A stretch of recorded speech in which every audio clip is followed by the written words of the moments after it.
आप लोगों ने खबर पढ़ ली होगी कि दिग्गज सिंगर आशा भोसले अब हमारे बीच नहीं रही। तो ऊपर वाले से दुआ करिए कि इनकी आत्मा को शांति मिले। चलिए इनके बारे में बात कर लेते हैं, जान लेते हैं। इन्हें आप लोग अपनी स्क्रीन पर भी देख रहे होंगे। देखिए इनका ये परिवार है। आशा भोसले, संगीत से आशा का नाता बचपन से ही जुड़ गया था। उनके पिता दीनानाथ मंगेशकर शास्त्रीय संगीत के ज्ञाता और मराठी रंगमंच में के एक सम्मानित शख्सियत थे। उनके 5 बच्चों लता, मीना, आशा, उषा और पुत्र हृदयनाथ के बीच सुरों की सरगम बचपन से ही गूंजती थी। बचपन के दिनों में लता और नन्ही आशा की जोड़ी अटूट थी। आशा साये की तरह अपनी बड़ी बहन के पीछे पीछे चलती, लेकिन जब आशा सिर्फ 9 साल की थी तब पिता का साया सिर से उठ गया। पिता के जाने से मंगेशकर परिवार गहरे आर्थिक संकट में घिर गया। गुजारे की तलाश में परिवार पुणे और कोल्हापुर से होता हुआ 1945 में मुंबई महाराष्ट्र में बसा। जो महाराष्ट्र की राजधानी है मुंबई, इसी की बात हो रही है। और आप देखेंगे कि यहाँ 14 साल की लता ने पूरे परिवार की जिम्मेदारी अपने कंधों पर उठा ली और फिल्मी दुनिया के मुश्किल गलियारों में अपना संघर्ष शुरू किया। जल्दी आशा भी उनके संपर्क में साथ हो ली और आप देखिए उनके संघर्ष में साथ हो ली। पहला कदम और सफलता की लुका छिपी।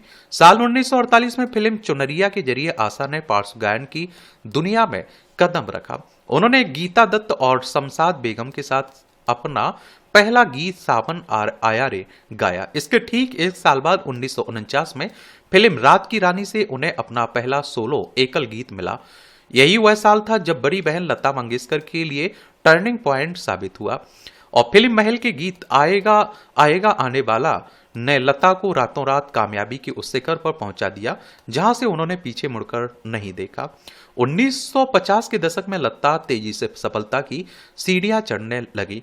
नौशाद, सी रामचंद्र, शंकर जयकिशन और एस डी बर्मन जैसे दिग्गज संगीतकारों की वे पहली पसंद बन गई। लता का कद और आशा की लता हिंदी पार्श्व गायन पर एकाधिकार जमा रही थी। वहीं जी तोड़ मेहनत के बावजूद आशा को वह मुकाम नहीं मिल पा रहा था।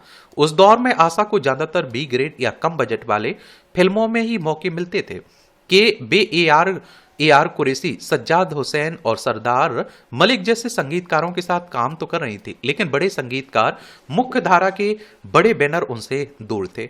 आशा भोसले की जीवनी लिखने वाले फिल्म इतिहासकार राजू भारतन ने उनके शुरुआती दिनों को याद करते हुए एक इंटरव्यू में कहा था, शुरुआत में आशा भोसले कोई करिश्मा नहीं थी और वे बस एक स्ट्रगलर थी।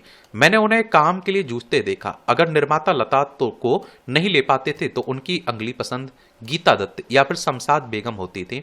उस फेहरिस्त में आशा का तो कहीं नाम भी नहीं आता था और इसलिए उन्हें जो भी मिला उन्होंने गाया। उनके साथ एक समस्या उनकी मराठी, मिश्रित हिंदी और उच्चारण की भी थी। उन्होंने लता की तरह अपनी उर्दू सुधारने पर उतना काम नहीं किया था। इसके अलावा उनकी निजी जिंदगी और शादीशुदा जिंदगी भी बेहद उतार चढ़ाव और मुश्किलों से भरा रहा। और जिस निजी घटना का जिक्र राजू भारतन ने किया वो उस समय हुई जब आशा सिर्फ 16 साल की थी। उन्होंने 31 साल में घर छोड़ दिया और गणपत राव भोसले के साथ अपनी मर्जी से शादी कर ली। परिवार की मर्जी के खिलाफ उठाए इस कदम ने दोनों बहनों के रिश्तों में एक शुरुआती दरार डाली थी जो बरसों तक नहीं भरी। लता मंगेशकर को लगता था कि यह रिश्ता उनकी छोटी बहन के लिए ठीक नहीं है।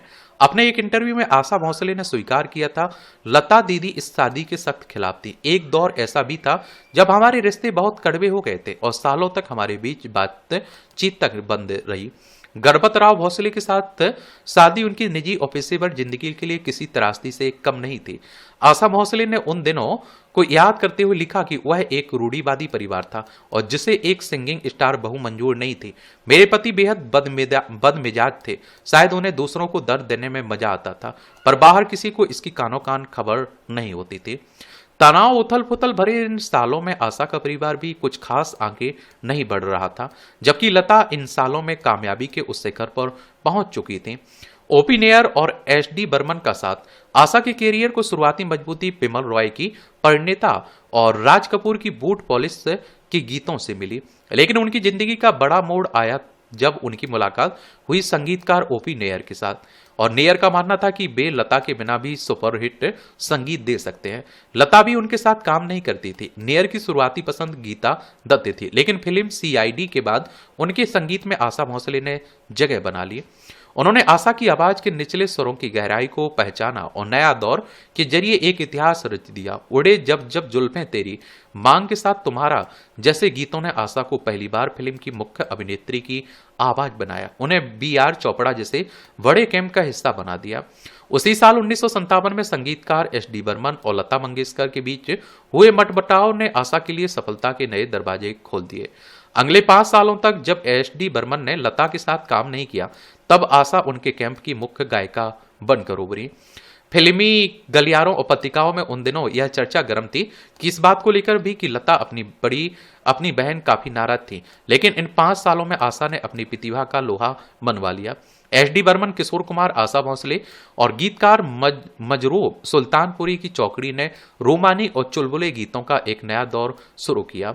हाल कैसा है जनाब का, चलती का नाम गाड़ी, आंखों में क्या जी, छोड़ दो आंचल, पेइंग गेस्ट और दीवाना मस्ताना हुआ दिल, बंबई का बाबू जैसे यादगार नगमे आज तक लोग याद करते हैं। एस.डी. बर्मन ने आशा को केवल सोखी और चुलबुलेपन तक सीमित नहीं रखा, बल्कि उनकी आवाज की गहराई को तराशा। फिल्म काला पानी में आशा का अच्छा जी मैं हारी जैसा सोखी वाला रोमांटिक गीत भी था, और नजर लगी राजा तोरे बंगले पर काला पानी जैसा ठुमरी अंदाज वाला गीत भी। और वही सुजाता और लाजवंती जैसी फिल्मों में उनसे बेहद गंभीर और संजीदा गीत गवाकर यह साबित कर दिया कि आशा हर रंग में माहिर है। नेयर, नजदीकियां और नई पहचान, ओपी नेयर और एस.डी. बर्मन का यह दौर आशा के लिए सिर्फ काम नहीं, बल्कि अपनी जुदा पहचान तराशने का सुनहरा समय था। लेकिन इसी चमक के पीछे एक निजी अंधेरा भी था। साल 1960 में 3 बच्चों के साथ आशा की शादी एक दुखद मोड़ पर टूटी। इस उथल पुथल के बीच संगीतकार ओपी नेयर के साथ उनकी बढ़ती नजदीकियों ने फिल्मी गलियारों में हलचल पैदा कर दी। चूंकि लता और नेयर के रास्ते जुदा थे, इसलिए आशा का नेयर के करीब जाना दोनों बहनों के बीच की कड़वाहट को और गहरा कर गया। लेकिन आशा के करियर का यह बेहतरीन दौर साबित हुआ। इस जोड़ी ने हिंदी संगीत को आइए मेहरबान, हावड़ा ब्रिज, जाओ हो जोर तुमको, कजरा मोहब्बत वाला, किस्मत, ये है रेशमी जुल्फों का अंधेरा, मेरे सनम जैसे कालजयी गीत गा दिए। आशा को लता की परछाई से निकलकर एक बोल्ड और अलग अंदाज वाली गायिका के रूप में स्थापित करने का असली श्रेय ओपी नेयर को ही जाता है। आशा भोसले ने ओपी नेयर के साथ अपनी साझेदारी के दौरान 60 फिल्मों में 324 गीत गाए, यानी हर फिल्म में औसतन 5 से अधिक गीत। लेकिन कामयाबी गीतों की लंबी फहरिस्त के बावजूद, हिट गीतों के बावजूद, संगीत की दुनिया का हर बड़ा रास्ता अब भी लता की आवाज से होकर ही गुजरता था। आशा ने अपनी जमीन तो बना ली थी, लेकिन हिंदी प्लेबैक सिंगिंग की दुनिया पर लता मंगेशकर का एक छत्र राज कायम था। आशा भोसले की जीवनी में राजू भारतन ने लिखा कि 1950 और 60 के दशक में संगीत की दुनिया पर लता का दबदबा ऐसा था कि वे एक गाने के 500 रुपए लेती थी, वहीं आशा को महज 100 से 150 रुपए ही संतोष करना पड़ता था। लता के पास यह चुनने की आजादी थी कि उन्हें क्या गाना है, किसके लिए। आशा के पास ऐसा कोई विकल्प नहीं था। यह भेदभाव उन्हें भीतर तक चुभता था। बड़ी बहन की बेरुखी और समर्थन की कमी ने भी दूरियों को बढ़ाया था। आशा ने इसे एक चुनौती की तरह लिया और ठान लिया कि वे अपने दम पर खुद को साबित करके दिखाएंगी। बहनों की इसी आपसी टकराव और ईर्ष्या की गूंज सिनेमाई कैनवस तक भी पहुंची। माना जाता है कि निर्देशिका सई परांजपे ने अपनी फिल्म साज 1997 में संगीत की दुनिया में 2 बहनों की इसी कहानी को पर्दे पर उतारा, पंचम और आशा। ये आप देखिए, एस.डी. बर्मन के साथ काम करते हुए ही आशा की मुलाकात उनके बेटे आर.डी. बर्मन पंचम से हुई। उम्र में छोटे पंचम अपने पिता की विरासत के बीच अपनी खुद की जमीन तलाश रहे थे। किसी को अंदाज नहीं था कि आने वाले सालों में यह जोड़ी सुरों का एक नया इतिहास रचने वाली है। 1966 में नासिर हुसैन की फिल्म तीसरी मंजिल के साथ उनका पहला पेशेवर सहयोग शुरू हुआ। यहीं से उनका रचनात्मक और रोमानी साझेदारी की नींव पड़ी, और जिसने हिंदी फिल्मी संगीत की तासीर ही बदल दी। एक तरफ ओ मेरे सोना रे की रोमानी मिठास थी, तो दूसरी तरफ ओ हसीना जुल्फों वाली की वो तूफानी लय जिसमें आशा ने अपनी सांसों को जिस जादुई नियंत्रण के साथ सुरों में बांधा, उसने सबको हैरान कर दिया। आर.डी. बर्मन जब इंडस्ट्री में आए तो उनके जहन में दुनिया भर का संगीत था। वे हिंदी सिनेमा में फंक, जैज, केबरे और रॉक इन रोल आजमाना चाहते थे, लेकिन इन जटिल धुनों को निभाने के लिए उन्हें एक ऐसी आवाज चाहिए थी जो लचकदार हो और जिसमें जोखिम लेने की साहस हो। आशा भोसले वह आवाज बनी। ये आप देखिए, पंचम ने अपनी संगीत में पश्चात ये मिजाज को पिरोया तो तो आशा की आवाज से उस संगीत में एक बेबाक कशिश और आजाद ख्याली के नए रंग भर दिए। लेकिन पंचम की नजर सिर्फ शोर शराबे तक सीमित नहीं थी। उन्होंने आशा की आवाज के उस विस्तार को भी पहचाना जिसे अब तक दुनिया ने अनसुना कर दिया था। एक और पिया तू अब तो आजा कारबा और दम मारो दम हरे रामा हरे कृष्णा ने आशा को कैमरे कैमरे क्वीन या फिर एक आधुनिक वेस्टर्न वाइब वाली गायिका के रूप में स्थापित किया। वही फिल्म इजाजत 1987 में इस जोड़ी ने मेरा कुछ साम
एक खयाम चाहते थे कि आशा अपनी आवाज को 150 सुर स्केल नीचे से ले जाकर गाएं। इतने नीचे सुर में गाना आशा के लिए बिल्कुल नया और डरावना था।